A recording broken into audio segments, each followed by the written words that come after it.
Thanks to the division and everyone who made this possible. When I signed up for a layout tour open house about a year ago, I didn't think this is how we would be doing it. I kind of envisioned it more with some Christmas cookies and hot cider and that sort of thing for everybody to get a chance to see the railroad. But here we are trying to make this go as a virtual tour. So hopefully, as Ernie said, hopefully this works out. It showed I've done one of these before for another RPM meet and got some pretty good feedback on it. So we'll see how it goes. My name's Todd Herman again, live in Northern Virginia, originally from Pennsylvania, which explains why I model what I model. The railroad that I'm building in my basement here is a representation, kind of a tribute, I suppose you could say, to a branch of the Lehigh New England Railroad, which was a coal and cement hauling line up in eastern PA. I'm originally from Lancaster, Pennsylvania, a little bit of a different area of the state of Pennsylvania, but I was always drawn to this area, the Catasauqua area, which is just north of Allentown, Pennsylvania.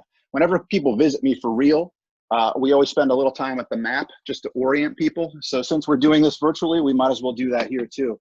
We're even going to use the pens so you can get a sense of where we are in the railroad world in terms of this, in terms of the model I'm building.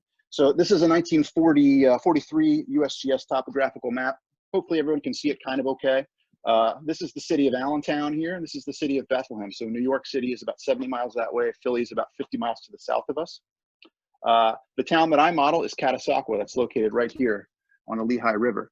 The railroad that I model and feature particularly is the Lehigh New England, which came into the region from the north this way and into Bethlehem.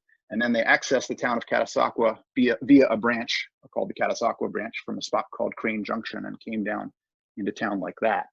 The main reason for this branch was the cement trade.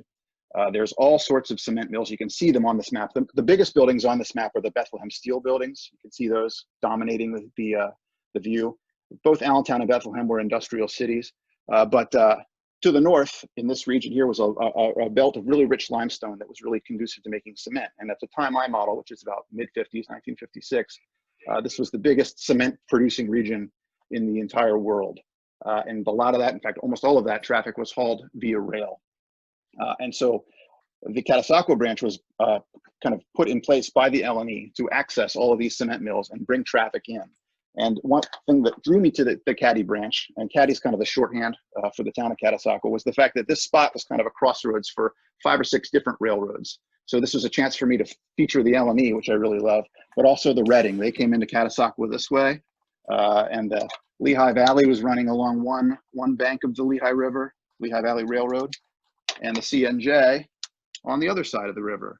So, and you know, you've got all these together. There was also another little short line that hauled cement that also met up here in Catasauqua. So at this nexus here is 5 different railroads came together. And the main thing that they did was interchange traffic. And that's the main kind of action that occurs on my railroad in addition to some local switching. The branch was served out of a place called Tadmore, which serves as the eastern staging on my railroad. Tadmore is up here on the map. But the branch itself is only about 6 miles long. I only really feature the last bit of it, the last mile of it. And the reason for that is because that's where all the cool stuff happens, in my opinion. There's a tunnel, multiple bridge crossings, you know, canal crossing, all sorts of semaphore signals, multiple crossings of other railroads at grade. The CNJ and the Lehigh Valley, and also a traction line were all crossed at grade by this L&E branch. So in that short little space, there's a whole lot of stuff going on, which allowed me to kind of capture it, I hope, kind of faithfully without a whole lot of compression. That's kind of my philosophy. I like big scenes that try to really do justice to the stuff I'm modeling. It's less representational in terms of a schematic that has to include every town on the branch. In fact, most of the branch I don't model at all. I just, like I said, focus on where the branch begins at Crane Junction and the town of Catasauqua itself. So if you want to learn more about this, I'll just say it right now. I would highly recommend picking up this book. This is I think it's out of print now, but it's widely available on eBay. It's a Lehigh New England Color Retrospect. There's a whole chapter on the Catasauqua branch in this book. When I was working in a hobby shop as a teenager in the 80s, I discovered that book, and that's what hooked me on this thing. So if you have a chance, pick it up. It's well worth it. So enough yik yak. Let's get started. We'll start over on the east side of the railroad, which is Tadmore, and I use that as the east end staging yard for the Lehigh New England. And we'll work our way west to West Catasauqua and the Reading. So let's do it. So a little bit about my basement, I guess. First of all, the house was built in the 40s, so the basement has kind of low ceilings.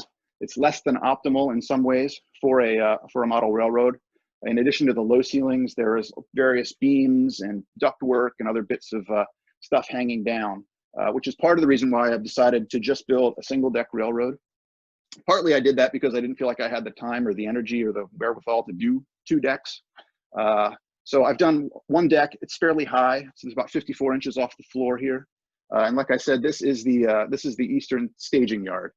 We have a runaround track, so the locals on the branch can go out and back and trade cars and come and do their work. There'll be a small engine terminal. This is all obviously still very much under construction. I use microengineering flex track throughout most of the railroad and their turnouts, some other turnouts here and there.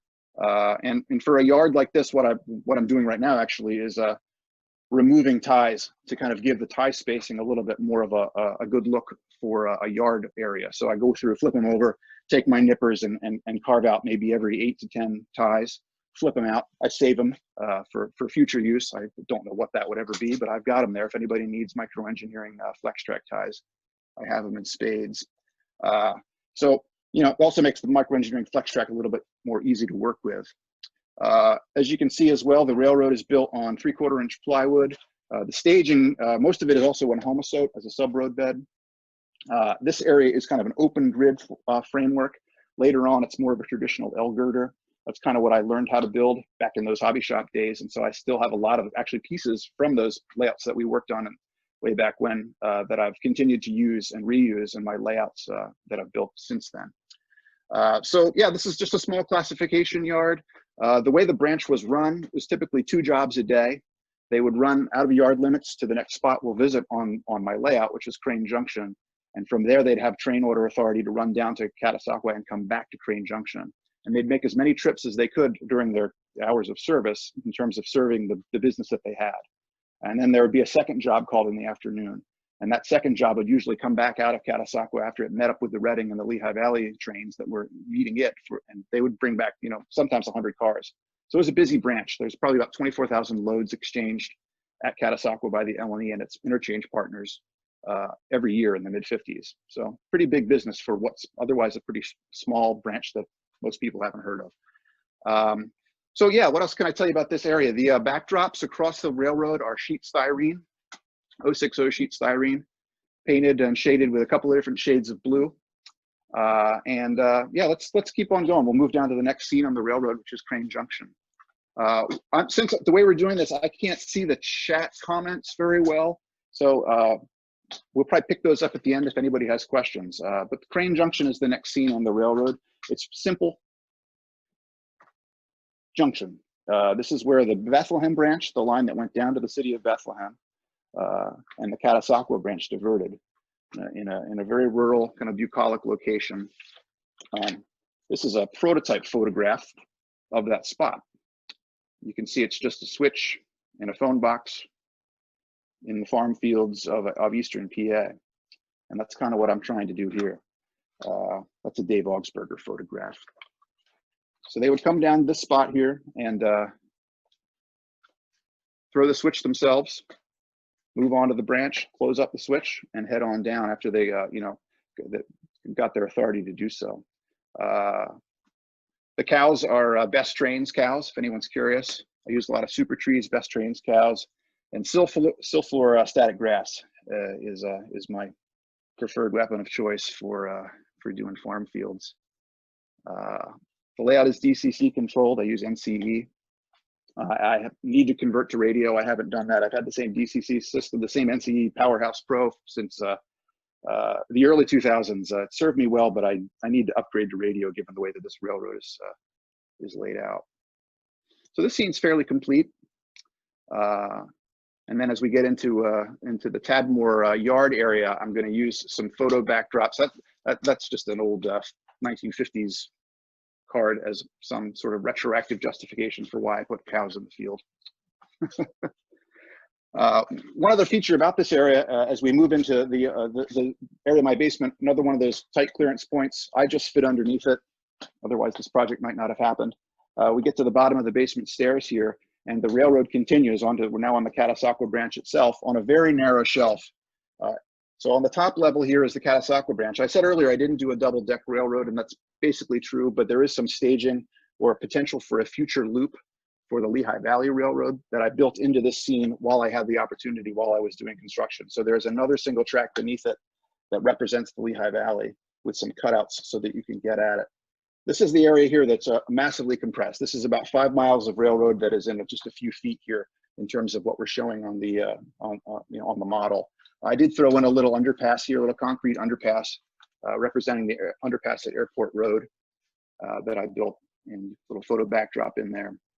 As you can see, the date stamp on the bridge was 1913. That's when this part of this railroad was built. So it's a fairly, like US railroad standards, it's a fairly modern railroad actually. They had grade separation on a good chunk of it, and they could really move down this railroad in real life at a 30-mile-an-hour clip. There's a prototype photo from the time in the 70s when the branch was operated by the CNJ after the Lehigh New England went out of business in 1961. So from there, we kind of immediately transition kind of abruptly into the borough of Catasauqua itself. So we've made that whole kind of journey down the branch, and now we're into that last mile of the railroad that I talked about. That's the focus of what my effort is all about here. We enter town. They took a kind of winding course through town to get down to the Lehigh River so they could do the interchange business.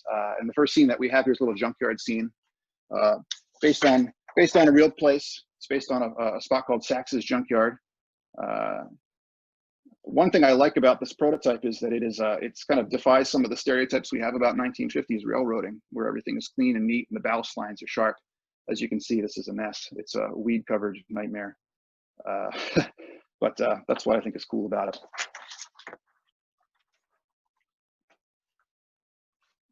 And then we start to get progressively more urban, I suppose you could say, or suburban as we move into town. And we have a couple of grade crossings. The backdrops, as you can see in the distance, are hand painted. I've kept them low right now because at some point in the future I may want to replace them with photo backdrops. But for now, we're doing by hand. Part of my resistance to doing the photo backdrops is that I already spend enough time in front of the computer at work, and I'm not super interested in spending my evenings trying to Photoshop photo backdrops. But at some point, I probably will. Other people have gotten great results with those, so we'll probably do that.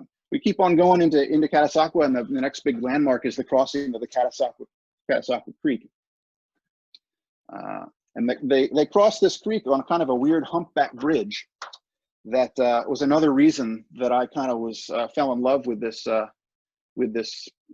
prototype. You can see as they come up, they're heading into town. They're traveling in the direction we're traveling here on the tour. You can see the house in the distance there is my representation of that house there as we move towards town. But they come over this humpback bridge, which looks kind of strange, but I think they built it that way partly to get above flood stage for this creek.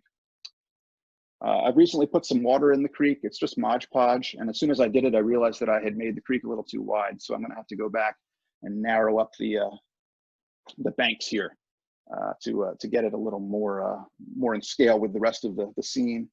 And you can see I'm starting to mess around with some trees. The area is recently grassed up, so I've got a first layer of ground cover in here, and we're starting to experiment with placing trees. Most of the scene will have trees in various places along the banks of the creek.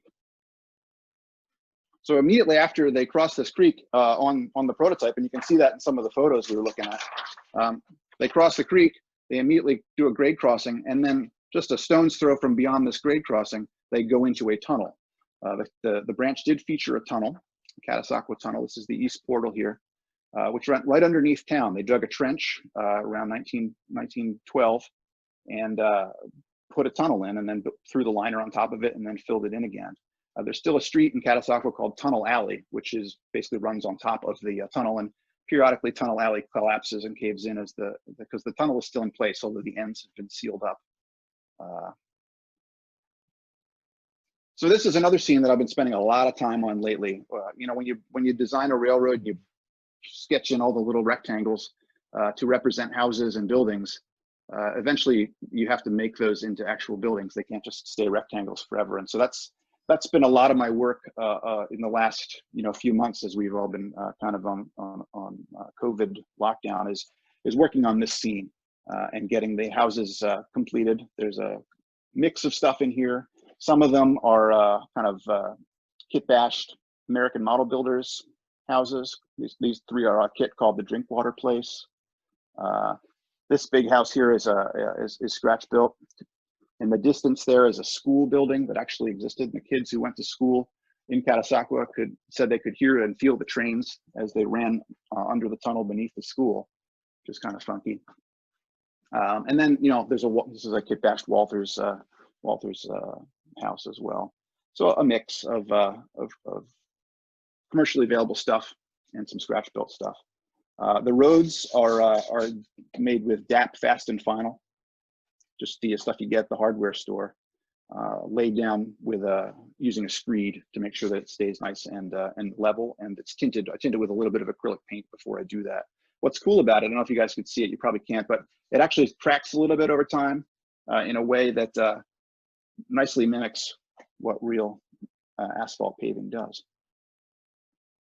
So we're just kind of getting this scene into a little bit more of a finished shape. Lots of details still to add, but we're having a good time getting this together. One thing about this, I've taken advantage of the tunnel to hide a pretty tight curve here. It's probably about a 22-inch radius curve back in there. And I can get away with that because later on in the branch, there's an even tighter curve that was actually on the prototype. And so that's kind of my ruling curve. Probably not ideal from a design best practices standpoint, but I wanted to recreate that. And if my equipment can get around that and navigate that, I felt like I had the freedom to get a little tighter back in here, so I could include a little bit more of both scenes on either side of this tunnel. So what we do here is we kind of use the backs of all of these houses as we represent the other side of the Catasauqua tunnel, the west portal. As we come into the other side of town and you start to drop down into the business district of Catasauqua, that's kind of the next scene to go. We've got a lot of placeholder structures here. A while back, my Uncle Jeff gave me a big box of IHC or AHM buildings that he had built years and years ago. And so those have been doing duty for me just as placeholders to start blocking out the scene. What I found though was he also gave me a few of the houses of yesteryear, if you guys remember those little tiny houses that were kind of done in a colonial style, almost looked like something from like the streets of Boston or Philadelphia. And I've actually was able to use a bunch of those back here, even bought another one so that I could do a set of 3 of those, stripped of a lot of their extra stuff and with a new roof on them. But they actually make a pretty decent Catasauqua style company house, which is cool. So they come down here on the branch. They come out of the tunnel. You can see in some of these pictures, it's fairly it's a concrete canyon, with barbed wire fences and all that stuff. The houses above it, right above the tunnel. So we're trying to duplicate all of that. Although on my model here, we flipped it. I couldn't mimic the curvature here, so we flipped it around. And as we enter the town, we're taking advantage of the fact that there was a really big industrial customer in town called the Fuller Company. And that's kind of going to be another featured scene here. And I'm also going to use it as a view block to kind of separate these 2 scenes, because really they're 2 different things. Behind these buildings, one thing I would like to do is take advantage of this flat space here to put a mirror in, because what happens is the railroad comes down and will cross a street, the main street in town right here. And that street continues on, and then we can use a mirror back in there. Haven't bought it yet. It's going to need to be custom cut and fitted to keep the scene going. Fuller Company was a big customer for the Lehigh and New England. They probably pulled about over 200 loads a year for them. Fuller made dust collection systems and material handling systems, mostly for the cement industry. They invented the air slide. In fact, in the time period that I model in 1955-56, they were owned by GATX. And so the first air slide hoppers were developed here. This was their experimental plant for the company. And so there's some opportunity for interesting traffic. They pulled a lot of oversized loads and gondolas out of this customer for the Fuller Company. Buildings still stand in Catasauqua. I don't know if I showed this yet or not, but that's what it looks like as the train enters the branch. You can see RS2s predominate on the branch. All the pictures I've shown are RS2s. So if you like Alcos, this is a great prototype. In the steam era, they ran a specialized set of 060s with blind drivers to get around some of these tight curves that we'll see in a little bit on the railroad. So yeah, this is kind of the new next frontier, I guess, for the model. I've done very little on this other than get the track in place, and it's going to be a big job. One of the challenges here is that underneath the downtown scene, you can see that we have the Lehigh Valley Railroad's 5 tracks, which we'll get to later on the other half of the railroad, going underneath. And so I'm still kind of puzzling out how I'm going to build this. I will probably put the road in as a fixed feature, and then behind the road, the gator foam that the buildings will sit on will be lift outable so that I can access derailments and clean the track and stuff like that. That's my thinking at this point. Probably though, now that I'm getting this kind of tunnel hill scene completed, I'm going to start some stuff on the other side of the layout. So this is going to sit for a while. So if you guys visit me in a year in person, hopefully, this may look exactly the same. Just a warning. We may not get to this. What else can I tell you? So this is the spur that served the Fuller Company. The Fuller Company was built originally on the location of the Crane Iron Works. So that was the origins of kind of the industrial origins of this railroad. The Crane Iron Works had its own in-plant short line that the Lehigh New England bought, and that's what turned into the Catasauqua branch in terms of the history of the line. In the distance behind me, you can see there's a large road bridge. That's kind of the anchor of this scene as we get into downtown Catasauqua. That's just obviously a mock-up. It's going to be the largest structure on the railroad, probably the largest structure I'll ever build. But you can see it in almost every picture. It's kind of looming in the distance, but it's a great way to hide the transition from the sky down to the scenic areas of the railroad, and I'm going to be using it like in that way. I know a number of guys like Paul Dolkos and Bob Small, some people like that have done a lot of great modeling using that technique, and I'm definitely going to take advantage of that here. As you get into town, there were more smaller industrial customers. Add a little bit of interest. There was a premix concrete company. The Wint Lumber was another customer in town. There was a drop forging facility. Some of those were located actually beyond this bridge in real life. And obviously our depiction stops at the bridge. So I've just put car spots in for them. And there was also a team track and a freight house, which would be over in this corner back here.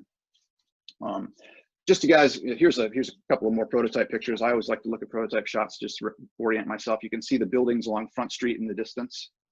And that's the unloader for the Rock Hill Materials cement guy.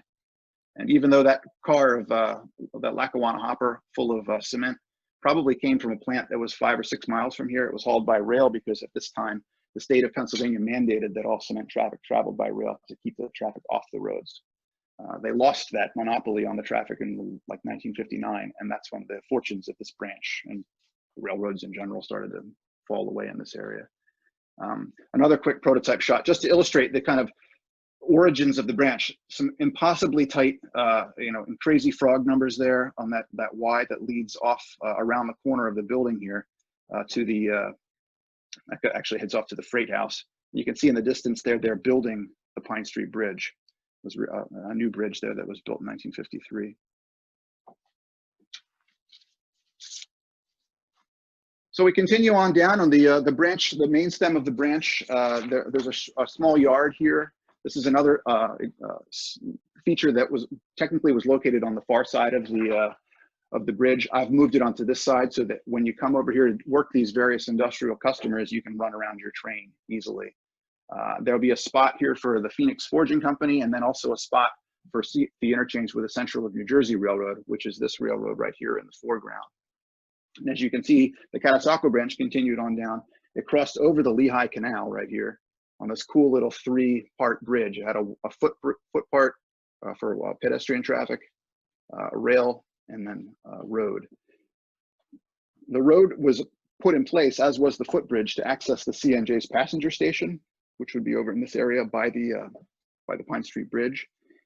That station was also accessible via a cool staircase that came down from the bridge. So I'm planning to model that. Although, even though but by the time I'm modeling the time period I've chosen, that station was no longer in service, but it's too cool not to include. And then the crossing was protected by semaphore signals.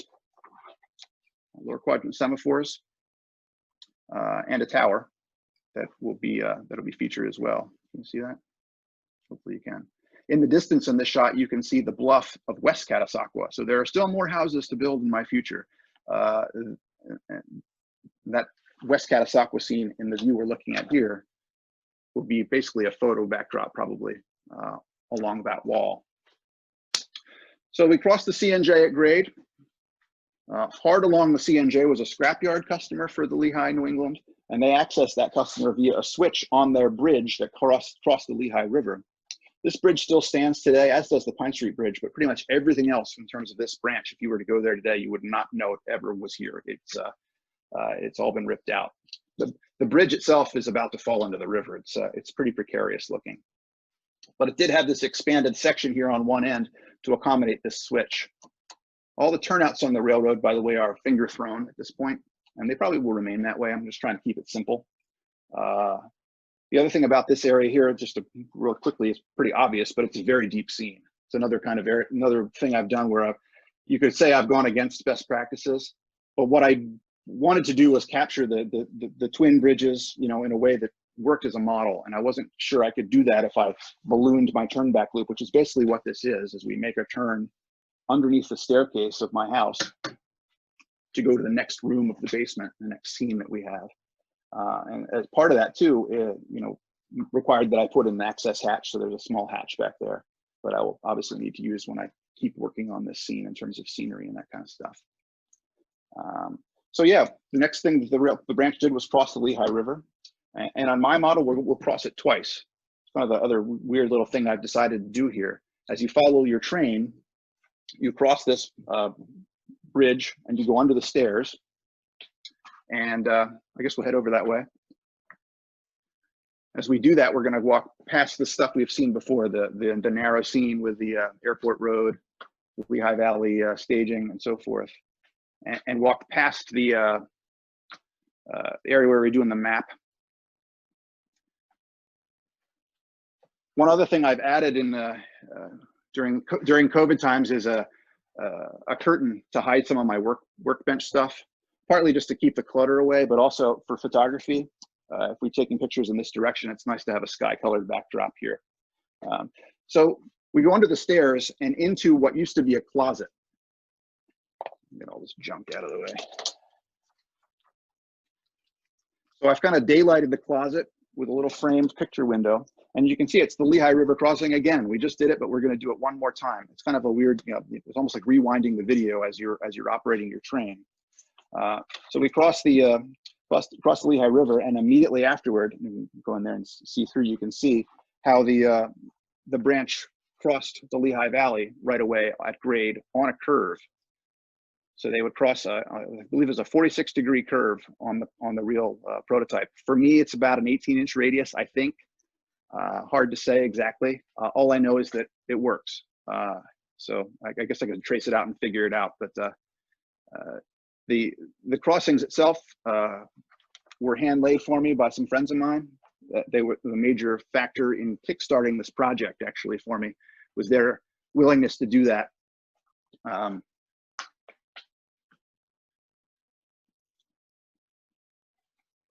The Lehigh Valley Railroad was protected by its own tower. In fact, their infrastructure was pretty significant right up until about 1958. They had a 4-track main line through this part of the railroad, controlled by a tower and maintenance base, Armstrong style interlocking plant, which I'm starting to model, and then, like I said, that bluff with more houses over here. So you'll kind of be, as a visitor, you're looking down onto the Lehigh River and onto the Lehigh Valley Railroad, just as you would have in real life. The other thing to notice here, I don't know if you guys did notice it, is that we're in really another kind of low clearance area. This is the spot that does not work for me as a 6'2" person. It's like, you need people on this railroad who could operate submarines or something in a smaller stature. So I have these telltales in place so that I don't bunk my head, and they seem to work pretty well. The other thing that was unfortunate is we did a home renovation, and originally all of this ductwork continued straight down the line here. And the idea was that it would kind of be positioned underneath the Lehigh Valley main. and then maybe shielded with a valance. Then we redid the house and we had to move things around. And so unfortunately it all had to move out here, but we were able to get it shallow enough that I can walk underneath it, which is that's the gold standard as far as I'm concerned. Can I fit under it? And we also had to add a very unfortunate column, which I've just painted black and then pretend like it's not there.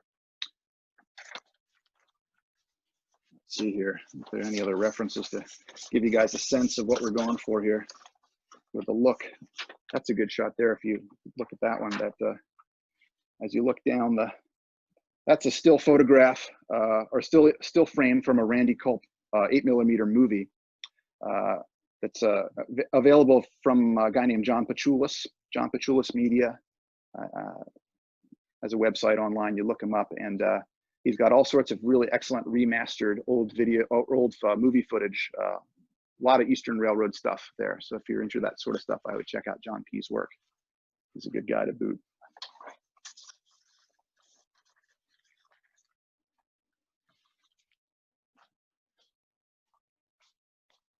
So this scene is also kind of visible from this side, and this is kind of another one of the signature scenes, I guess you could say, on the railroad. Once again, I can fit. It's pretty nice. But swing around here, and we'll take a look at it this way. I have to say that my wife Molly has graciously agreed to do the camera work. It helps to be married to a TV and film and video professional. So she's manning the camera so that I can show you guys what's going on here. So this is that same crossing we looked at before, obviously from the other angle. Back in the day, in the 40s, before the new Pine Street Bridge was built, there was, in addition to the Lehigh Valley Tower, the Reading Railroad came in and had a station right here. So there was a Lehigh Valley station at one point and a Reading station right across from each other. In my time frame, the Lehigh Valley station is gone. That was ripped out probably in the 20s, and it's now just a maintenance space. And the Reading station was moved farther up the line. We'll see that in a sec, or we'll see the placeholder for that structure in a second, because I haven't built that yet either. But this became a popular spot for rail fans. The towerman would always park his car right here, so we have to do that. And it's kind of cut from the bluff and makes its curve so that the Lehigh New England can get oriented on the same axis as the Lehigh Valley and the Reading. By the way, once they crossed the Diamonds, they were on Reading territory. So kind of, for all intents and purposes, the Lehigh New England portion of this layout is over, although the Lehigh New England was a major user of this trackage to access the Reading and the Lehigh Valley. Just incidentally, I found these. I don't know if you guys, again, who knows if they're visible, but this is kind of what it looks like, or what it looked like about 8 years ago. Nothing left. Lehigh Valley main line is gone. The Reading yard is gone. The Lehigh New England is gone. So get your pictures while you can. So the next kind of feature here is the interchange yards. And like I said, that's kind of the main industry, the main activity from an operations perspective on this railroad. Lehigh Valley main line, they would come in, they'd go through the interlocking and shove back into this area called their lower yard. So this is Lehigh Valley Trackage. This is where they did their interchange with the Lehigh New England. It was also where Lehigh Valley road freights would do setouts. If they had some hot cars, cement cars, and that kind of thing, they would set them there, and then one of their yard jobs would come and collect those. So there's some of that potential. And then this Lehigh Valley Trackage is the same stuff we saw that went underneath the town of Catasauqua on the other side of this backdrop here. It used to be a one room, and I to help represent the two sides of the river, I decided to close it up. It's still, you can still crawl underneath it, but for the purposes of the backdrop, we've kind of shielded it from each other, which I kind of like. It makes it seem a little bit bigger to me. I don't know. But again, that, long term, maybe one day this will continue that way, and we've got a lot of stuff to move, and there's a furnace in the way. There's all sorts of complications over there towards where my workbench is, but we might turn this Lehigh Valley line into a complete loop, so we could have that loop running while the L&E and the Reading guys do their work. Operationally, that could be kind of cool. So Lehigh Valley tracks in here, and then this is the Reading yard. In reality, the Reading yard curved away much more sharply from the from the orientation of the Lehigh Valley main line. I've pushed it this way just to give us a little more room, and also so that the seam didn't get too deep. So far on the Reading side, I've got some of the maintenance structures built for their maintainers, and then that station that we talked about back at the sharp curve was moved here in 1953, and it stayed here until about 1963, and then it was moved, and it's now on a small tourist line called the Wanamaker, Kempton, and Southern, which is in northern Berks County, Pennsylvania. If you've ever had a chance, I would highly recommend it. I think it's operated by the Hawk Mountain chapter of the National Railway Historical Society, but it's kind of a throwback tourist line. It's like what Strasburg used to be way back when. It's a fun ride. Notable feature here, a couple of things. There was actually a road that went across this yard in the Reading. It was called Water Street. One of the people who I've relied on quite a bit to get information is a guy named Mike Bednar. Mike writes a column for TRP magazine. He's also an author of a number of books. He narrates videos. Longtime employee of the Lehigh Valley, and if you were to continue down this road and go a bit farther into the next town, you'd come to Mike's house actually. But he often says that this road was poorly maintained and nobody used it because it was always blocked. They were always switching cars, and you take your life into your hands if you're going to try and use this Water Street crossing. I've been lucky. Mike has been really generous with his time. Other photographers in this region from the 50s and early 60s have been super helpful in terms of answering my questions or sharing their photos and images with me. And then there's the Anthracite Railroads Historical Society, which is also a great resource and a great reference. So I don't proclaim any great expertise about this. I'm just kind of a fan of this spot, this peculiar spot. So I don't know if anybody out there, who's on this has anything, knows any information or anything like that. I always say that because I'm always looking for more info about Catasauqua. Another deep seam here in terms of the railroad, and so to address that, I've just built this cutout here. You can duck under it and go in if you want to, and it's actually a pretty cool place to operate from. It gives you a neat alternative perspective on the especially on the Lehigh Valley, because you can look right down the barrel of the LV main, which is kind of cool. Let's see if we can do that here. Oops, the gimbal is misbehaving.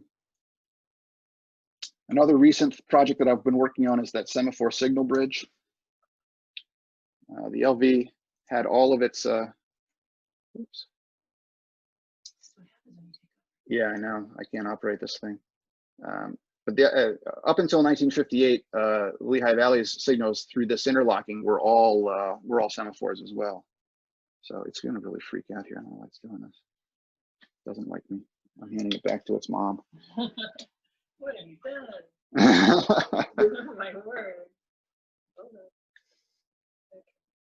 Yeah. I work in TV, but not in that role. So sorry about that, guys. Hopefully no one is seasick after that weird camera malfunction. Did I turn it off? I think it's off. I think that's what happened. All right, we'll turn the gimbal back on so that the smooth camera work can resume. Okay. There we go. We're back in action. So anyway, neat place to sit and watch trains. Different perspective on the railroad. The yard is all ballasted with art sand. For those who are wondering kind of the materials that I'm using. Again, it's mostly microengineering track. There are some Pico turnouts here and there, but I use black art sand, just purchased from Amazon.com as a kind of a stand-in for cinders. Given the amount of cinders that I'm doing, it's been pretty cost effective, and I think it looks pretty good for the really fine cinder material. At one time, the Reading had an engine service facility here. In the period that we're modeling, that was just kind of a layover point, because what they would do every day is they'd bring a big cymbal freight in from Rutherford Yard, which is near Harrisburg, Pennsylvania, for those who might know the Reading.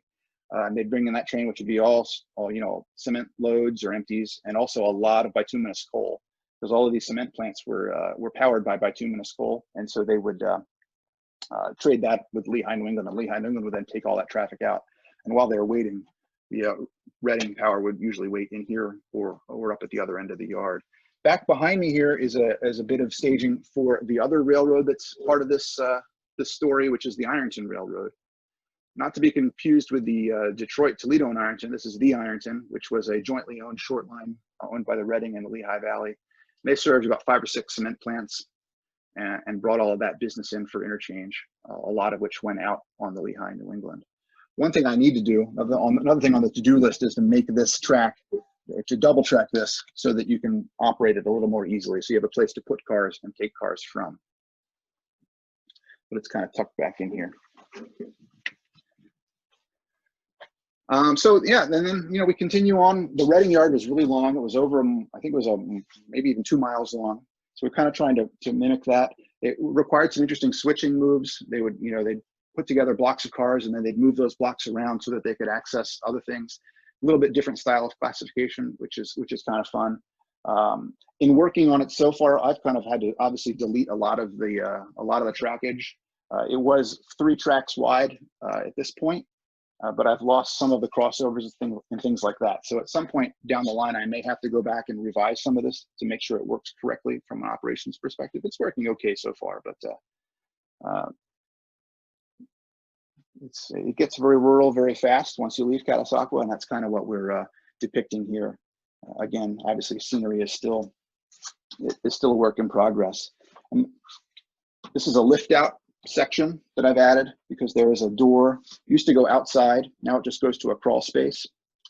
I probably should have made that into more basement, but I didn't have the, you know, zillions of dollars that are required to do that in this part of the world. So it is just a crawl space. I went to all the trouble and carefully built this thing, and I've never actually lifted it out. I just duck underneath it and go into the crawl space that way. So there you go. But the minute, you know, if I didn't do that, it'd be a problem. The other thing I did, a little messed up, but I put an outlet up here because I would like to run some rope lights, blue lights. A lot of this railroad was operated at night. And so to simulate that, I may hang some of those up and we'll do some night operations at some point here when we are able to get back to that sort of thing.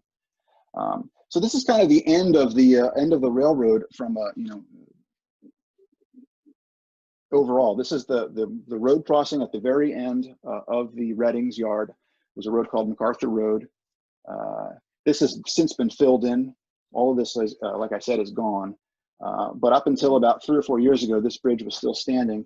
And so we've mimicked that here. On the far side, you can see a call box that the Reading guy would use to call for permission to come into the yard. So we're going through another wall here, actually into a small powder room, a small bathroom. And the railroad runs on a shelf through the bathroom and into staging.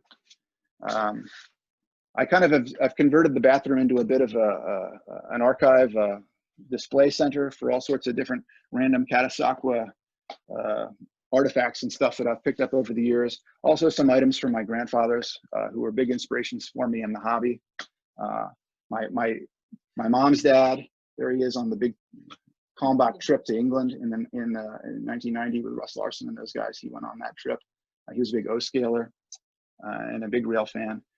And then my father's father was an HO scale and worked for years for the Bud Company and then later for New Jersey Transit. So I have some of his stuff over here. It's a bit of a tribute to those guys.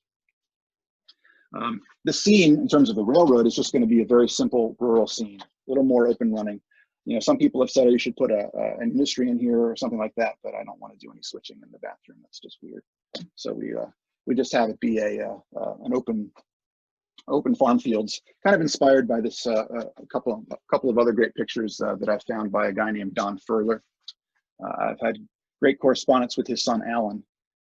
Don's collection is now with the Center for Railroad Photography and Art.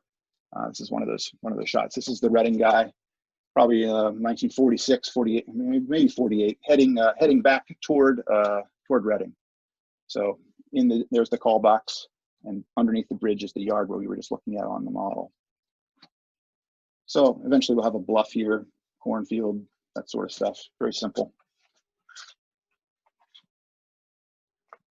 And then the last bit of the line here is just the staging for the Reading, and that's on a short shelf over my utility sink and freezer and stuff like that. I need to extend this a little bit farther, make the staging a bit bigger. But that's kind of the end of the line as far as the railroad goes. We'll fire up a train and we'll we'll run a train and then we'll call it a tour. Hopefully that works for everybody.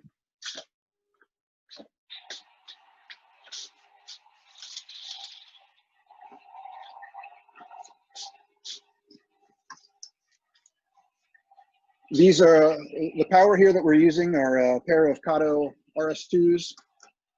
Got tsunami sound in them, and keep alives, which are hugely important for what we're doing to make sure things work.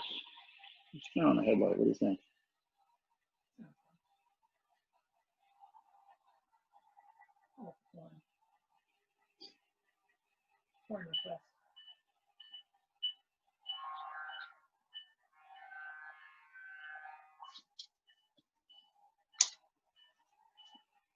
So this kind of is the idea that they've made up their train in West Catasauqua. It's got a lot of cement. One of the cool things about the line that I also really enjoy is some of the freight car opportunities. These are air-activated gondolas, which held containers that were filled with cement. We take them to New York. So in this case, they're probably empties that are going over on the Lehigh, New England to be loaded, and then they'll be taken back to the Lehigh Valley and then taken to New York Harbor and ferried across to places like Brooklyn and Manhattan.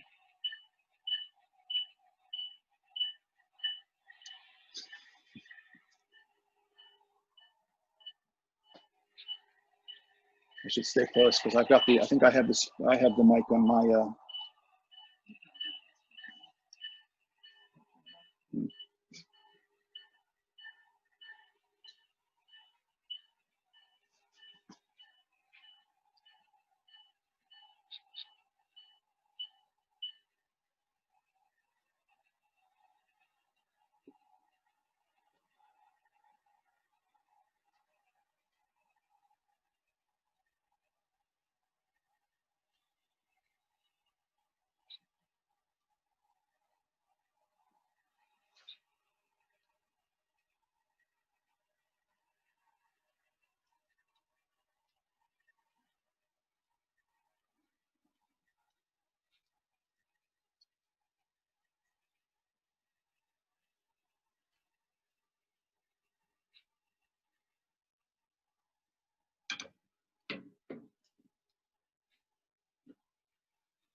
the other cool freight car that I'm looking forward to working on is the Reading had a whole series of kind of wagon top cement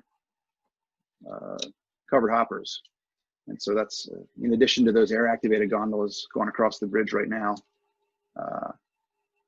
There's all sorts of interesting covered hopper opportunities.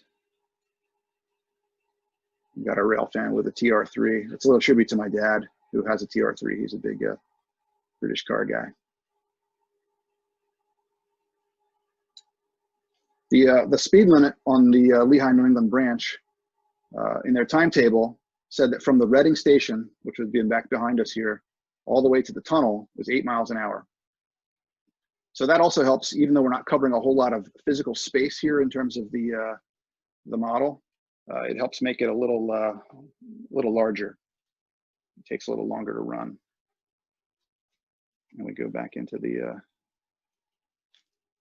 backdrop there. And we'll go over to the other side and pick up our train. So here again, you have the kind of the idea of 2 rooms. We'll cross the Lehigh River again and get ready to cross over the CNJ.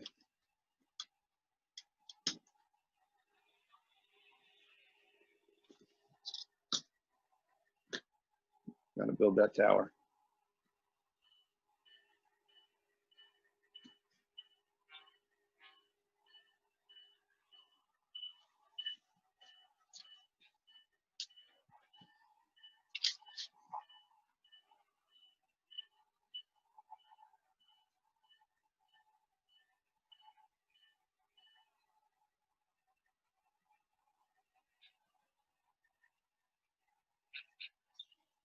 So I don't know if anybody has any questions. We'll open up the floor for questions as we watch the train here. Comments, observations, criticisms of this wacky plan that I'm making. I don't know.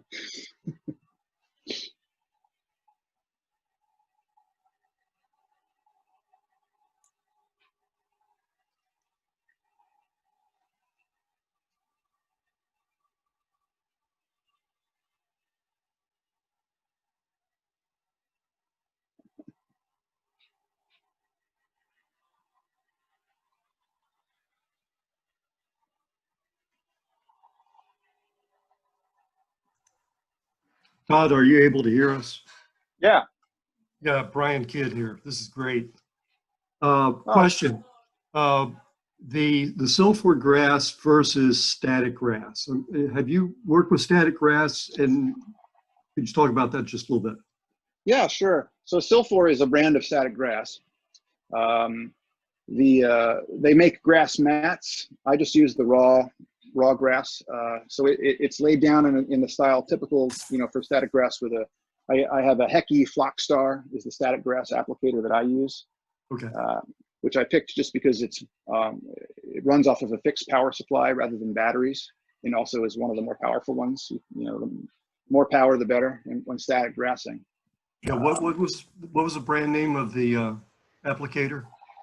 Hecky, the Hecky Flock Star. Hecky, I think, is H-E-K-I, with a German contraption.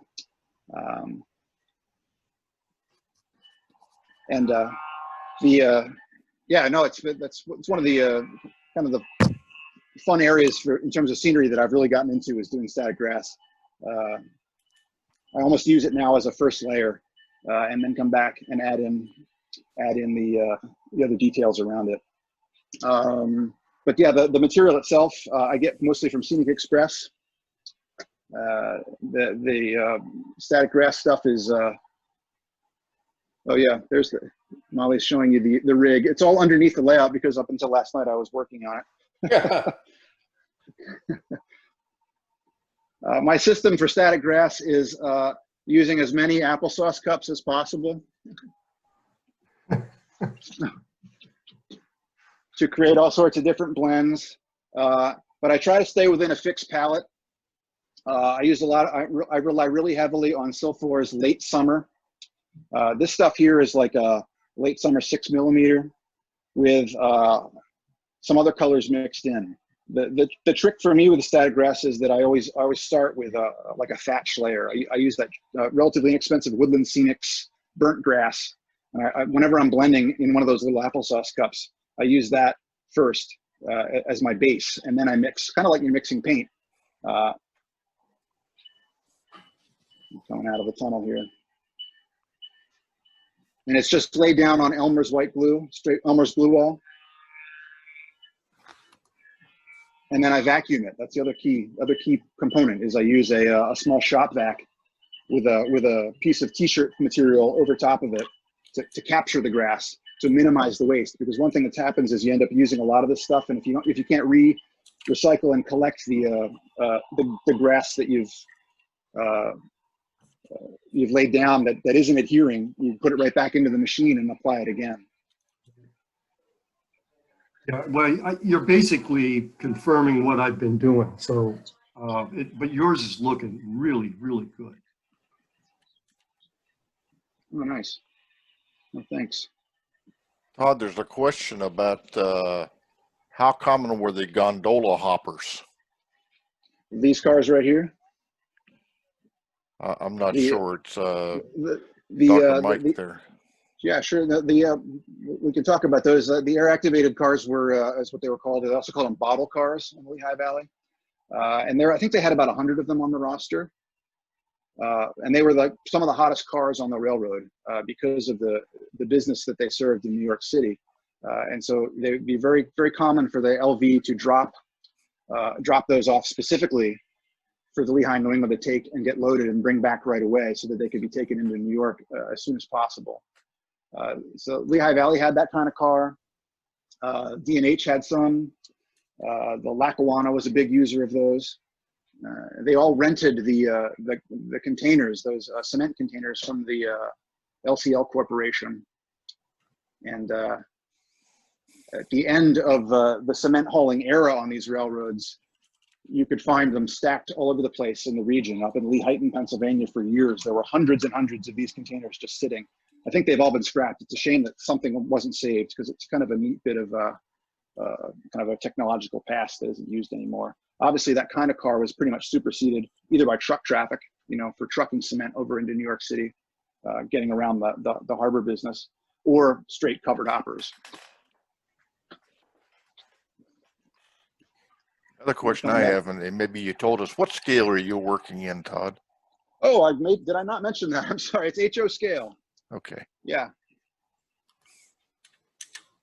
Yeah. All HO. That's all I've ever done. Other than what's around the Christmas tree, which is a 027. So that kind of takes us to the end here as we come through Crane Junction. Technically, I should have stopped to ask for permission. I'm a bad operator. Scare the cows.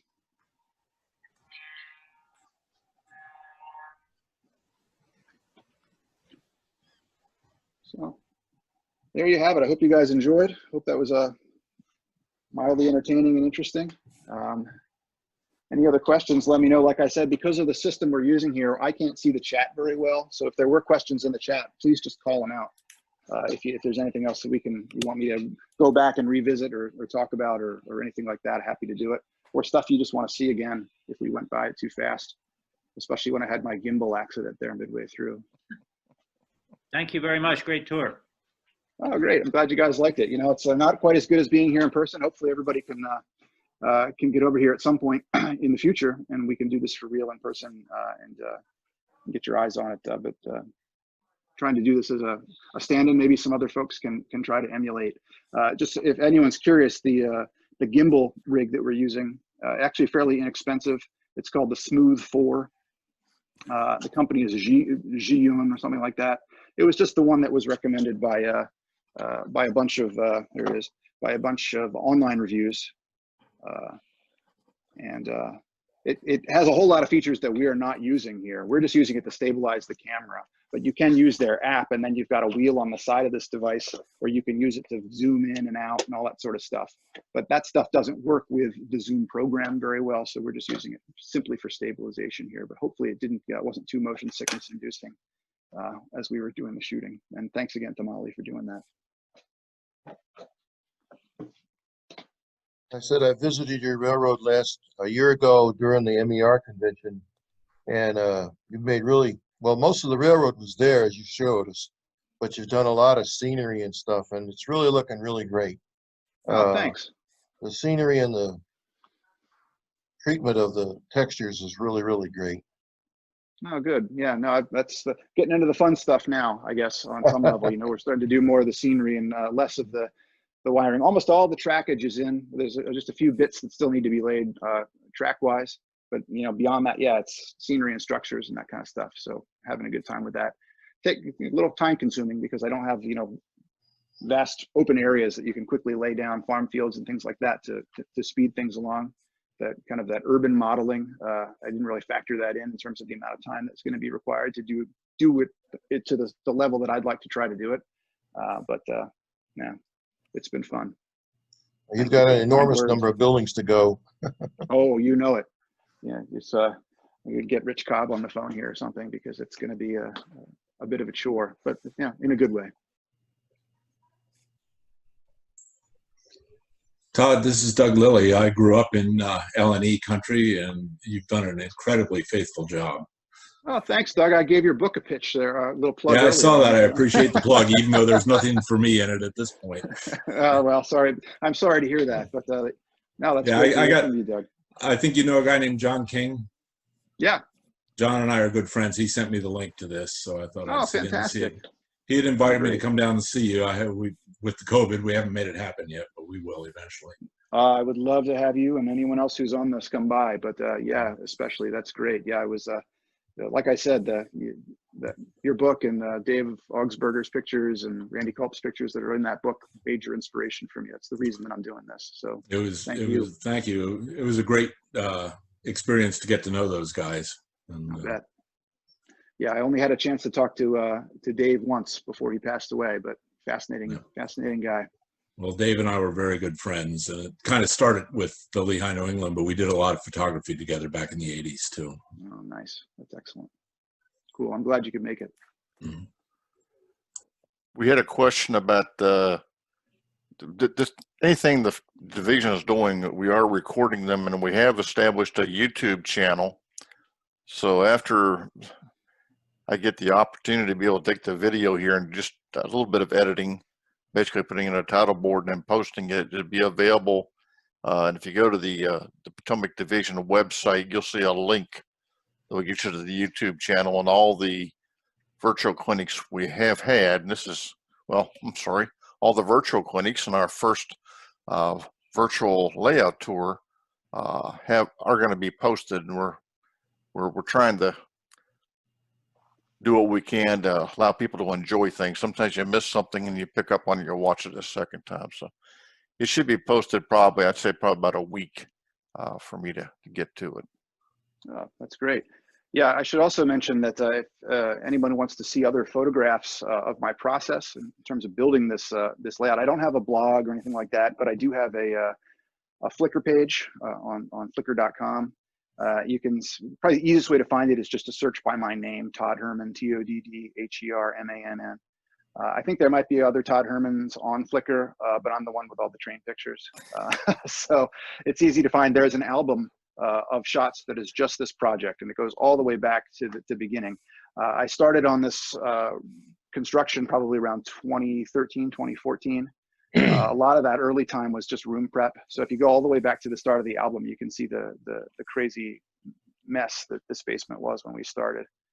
And you know, go all the way through with the lighting and all the stuff that we put in. That's the one thing I did kind of, some would say overdo it, but I like it, have it nice and bright. So I put a lot of time in that on the front end. But it goes, I update that periodically, probably not as faithfully as I should.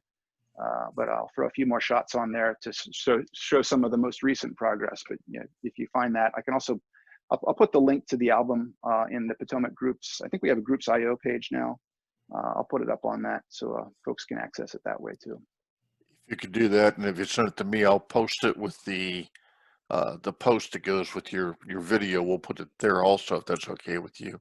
That's fine. A question I have is just to get an idea of size. Do you have any, well, I guess you probably know, how many feet of track you have in your layout there? Yeah, I don't know. The room, the basement itself is about 29 by 24. But as you guys saw, as we walked around, there's a lot of carve outs, and it's not a perfect square. The railroad occupies, I'd say, about 2/3 of that. But you know, this run here is about that distance. It's about you know, almost 30 feet of track, and then you know, we kind of do our serpentine course around. But unfortunately, I don't know. I've never measured that. And then when you add in the hidden trackage and stuff like that, it adds up. What's that old book, that the HO Railroad that grows? I think that's what this is. So. Do you have the capability to get between the two levels? You mean just like reaching in, that sort of thing? Well, I didn't know if you had a slope track or a helix, or if they were even connected. Yeah. I was just wondering. Yeah, no, so there is a connection. You know, the Lehigh Valley main line that we saw in the other scene, the other room, West Catasauqua, cuts through the backdrop right behind, or over this way here, and heads down on a ramp right here underneath the town of Catasauqua. And that's what becomes this area that we were just looking at a second ago, underneath the Catasauqua Creek seam. So that's how the two levels are accessed.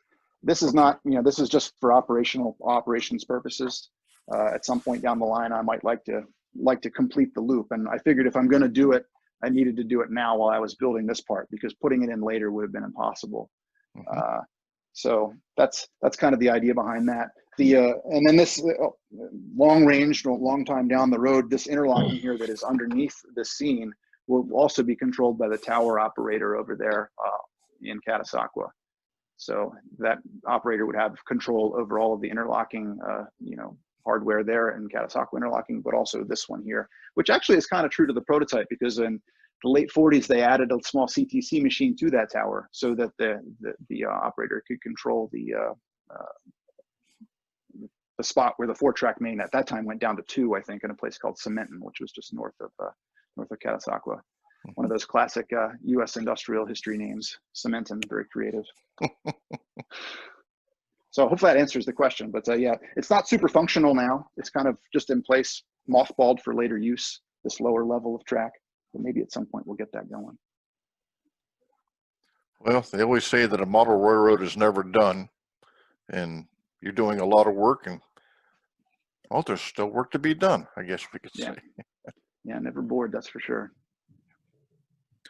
Well, from my aspect, I appreciate your time and providing us the insight into your layout and a significant, in my opinion, amount of quality work. And it's been very pleasant to see it. I've never had the opportunity to get over there, but well, like thank I you said, very much. No, you're quite welcome, and thanks to you, Ernie.